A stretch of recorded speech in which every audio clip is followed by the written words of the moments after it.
রান্না করার সময় দুই শব্দের একটি জিকির মহিলারা করতে পারলে ওই পরিবারের উপর আল্লাহ রাব্বুল আলামিন গায়েবী রিজিক নাজিল করবেন। আমার মা বোনরা যখন রান্না করে তারা যদি দুইটি শব্দের একটি জিকির সব সময় পড়তে পারে রান্না করার সময়, আল্লাহ রাব্বুল আলামিন তার গায়েবী খাজানা থেকে আল্লাহ রাব্বুল আলামিন রিজিকের বরাদ্দ করবেন। আল্লাহর হাবিব সাল্লাল্লাহু আলাইহি ওয়াসাল্লামের হাদিসের মাধ্যমে এই আমলটি অ্যাপ্রুভড এবং আহমদ ইবনে হাম্বল রাহিমাহুল্লাহ তার ঘটনা থেকে এই আমলটি পাওয়া যায়। অনেকে অনেক সময় বলে, হুজুর আপনারা এত রিজিকের ওয়াজ করেন, আপনারা নিজেরাই এই আমল করলে পরে তো আপনাদের রিজিকের অভাব হয় না। দেখেন ভাই, রিজিকের যে ব্যাখ্যা, রিজিকের যে বুঝ, এটা আপনারা বুঝেনি না।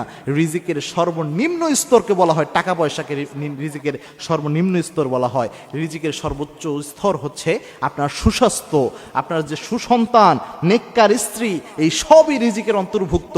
আপনি সুস্থ রয়েছেন যে, এটাও একটা রিজিক। সুতরাং শুধু টাকা পয়সাকে রিজিকের স্তর মনে করেন না, বরং money is the lowest stage of risk. রিস্কের সর্বনিম্ন স্টেজ হচ্ছে এই টাকা পয়সা।